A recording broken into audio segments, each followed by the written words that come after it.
थंड हवेच्या ठिकाणी जायचं आणि देशाला शहाणपण शिकवायचं हे धंदे सोडा. नरेश म्हस्के, मुंबई. देशाच्या नेतृत्वाने कच खाल्ली असं म्हणणं फार सोपं असतं.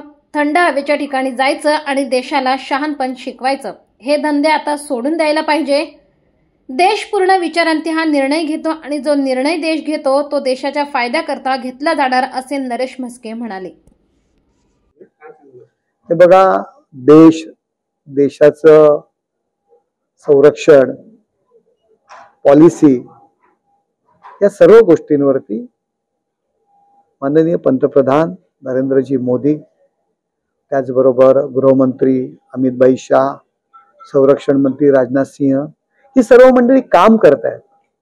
देशावरती ज्यावेळी अशा पद्धतीची संकट येत असतं त्यावेळी टीका टिप्पणी न करता देशाच्या पाठीमागे उभं राहणं गरजेचं असतं.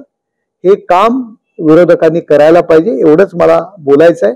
मला कोणाचं नाव घेऊन टीका टिप्पणी करायची नाहीये, परंतु देशाचं स्वातंत्र्य, देशाचं संरक्षण करण्याकरता जी मंडळी सत्तेवर आहेत, जे लोक निर्णय घेतात त्याच्या पाठीमागे आपण उभं राहणं गरजेचं आहे.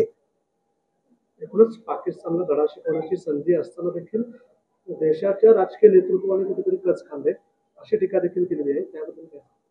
हे बघा, देशाच्या नेतृत्वाने कच खाल्ली असं म्हणणं फार सोपं असतं. थंड हवेच्या ठिकाणी जायचं आणि देशाला शहाणपण शिकवायचं हे आता तरी हे धंदे सोडून द्यायला पाहिजेत. देश पूर्ण विचारांती हा निर्णय घेतो आणि जो काही निर्णय देश घेणार आहे ते नक्कीच देशाच्या फायद्याकरता घेतला जाणार आहे.